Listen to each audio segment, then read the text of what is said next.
sur Espagnol tout simplement. Je m'appelle Miren Chou, je suis professeure agrégée d'espagnol et j'ai créé le site leblogdespagnol.com pour t'aider à progresser facilement en espagnol.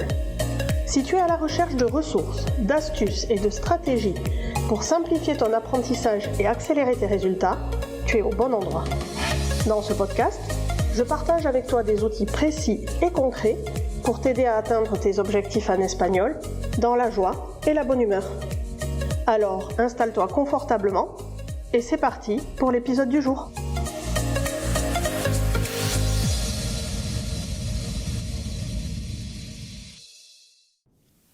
Hola hola, je te souhaite la bienvenue dans cet épisode d'Espagnol tout simplement.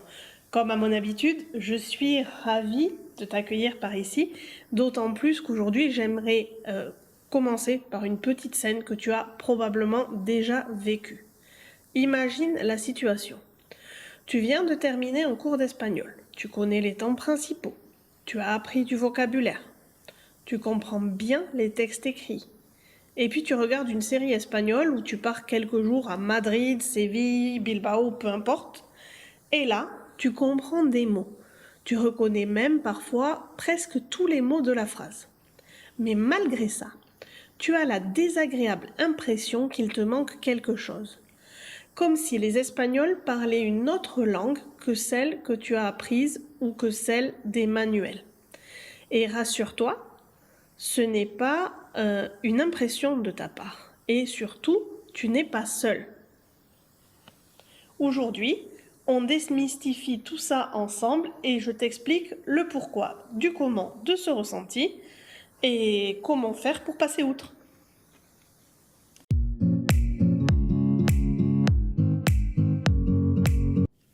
Souvent, quand on apprend l'espagnol, et parfois même quand certains l'enseignent, on se fourvoie dans un grand malentendu. Beaucoup croient que parler une langue consiste essentiellement à accumuler du vocabulaire, à apprendre plus de grammaire, encore plus de mots de vocabulaire compliqués, à bien apprendre chacun des temps et des verbes de la conjugaison et ainsi de suite. Pourtant, avec le temps et l'expérience, je suis convaincue de quelque chose d'important. Ce qui donne son naturel à une langue, ce n'est pas seulement les mots compliqués que l'on va apprendre, ni même le fait de dominer tous les temps ou toutes les règles de grammaire. Très souvent, ce qui fait le sel de la langue, ce sont les petits mots. Ces petits mots que l'on entend et que l'on rencontre partout et auxquels on ne prête presque plus attention, mais qui sont quand même fondamentaux pour obtenir une langue naturelle. Par exemple, les ya, vale, bueno, hombre, tous ces petits mots qui semblent insignifiants et qui pourtant portent une énorme partie du sens réel d'une conversation.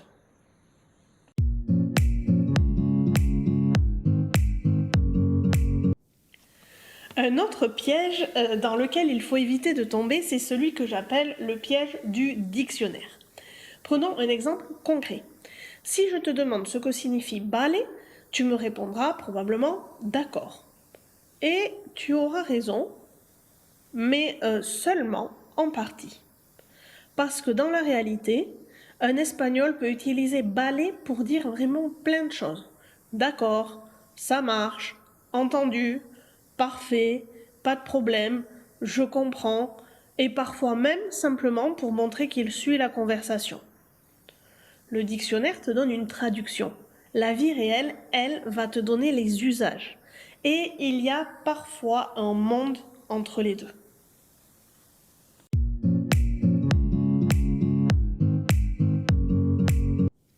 Prenons maintenant un autre exemple, l'exemple de bueno. À l'école, tu as probablement appris bueno égale bon. Fin de l'histoire.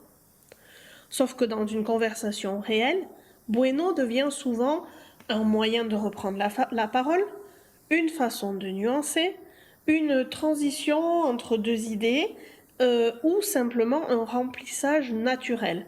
Un peu comme le bon en français, mais c'est exactement ce type de détail qui donne à une conversation son authenticité.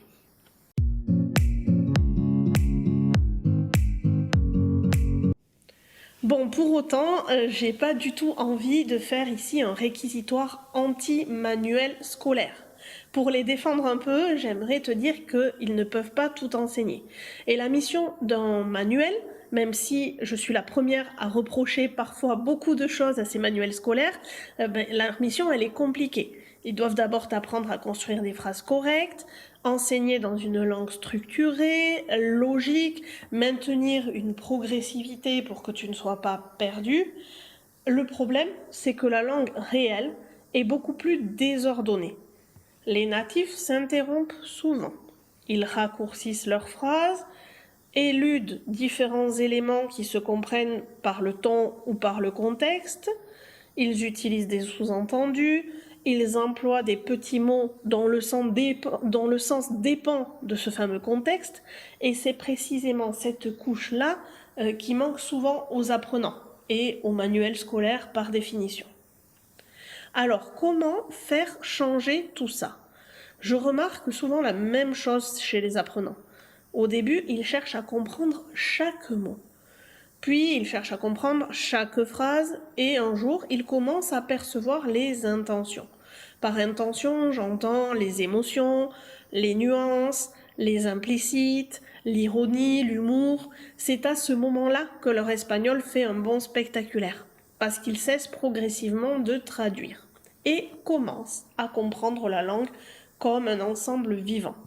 Alors c'est pas facile bien sûr parce que face à cette difficulté, beaucoup d'apprenants réagissent de la même manière. Ils pensent souvent il me manque du vocabulaire et leur solution c'est d'aller apprendre encore plus de mots, encore plus de listes. Ils pensent aussi souvent je vais progresser quand j'aurai mieux appris la grammaire.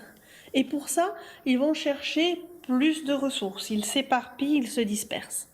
Alors que parfois, ce dont ils auraient vraiment besoin, c'est simplement de comprendre mieux des mots basiques, tout simples, qu'ils connaissent déjà. Et c'est une excellente nouvelle, parce que ça signifie que tu es probablement plus avancé que ce que tu crois.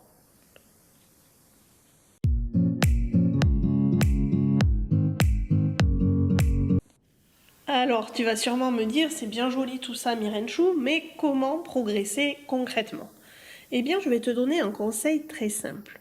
La prochaine fois que tu regardes une série, que tu écoutes un podcast d'un hispanophone ou que tu lis des articles en espagnol, ne te concentre pas uniquement sur les grands mots ou sur les mots qui te posent difficulté. Sois actif ou active, observe les petits mots. Tu verras, tu vas arriver à repérer des mots qui reviennent sans cesse. Les ya, les vale, les bueno, les hombre, les todavía, les aún. Tu verras rapidement qu'ils apparaissent partout. Et plus tu les rencontreras dans des contextes variés, plus leur sens deviendra naturel.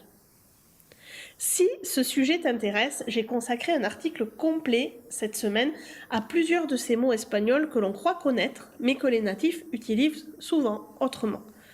Tu y découvriras notamment les ya, todavía, mais aussi le verbe quedar, llevar plus gérondif, desde hace, bueno, vale, hombre.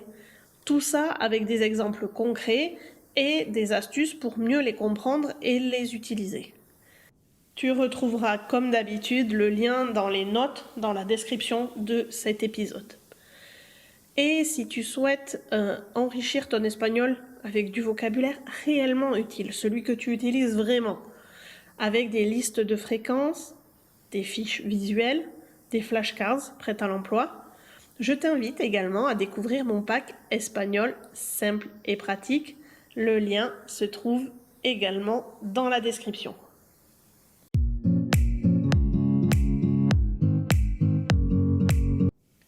Alors, qu'est-ce que j'aimerais que tu retiennes aujourd'hui?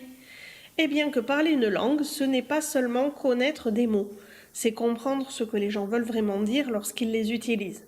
Et très souvent, la différence entre un espagnol scolaire et un espagnol naturel se cache dans de tout petits mots auxquels personne ne prête vraiment attention. Alors la prochaine fois que tu entendras un vale, un ya ou un bueno, eh bien tends l'oreille. Il y a probablement beaucoup plus de sens derrière ces 3 ou 4 lettres que ce que tu n'imagines actuellement. Je te remercie encore pour ton écoute. Rappelle-toi, ce ne sont pas toujours les mots compliqués qui font progresser. Parfois, ce sont les plus simples. Je te retrouve jeudi prochain. En attendant, cuídate, practica y hasta pronto.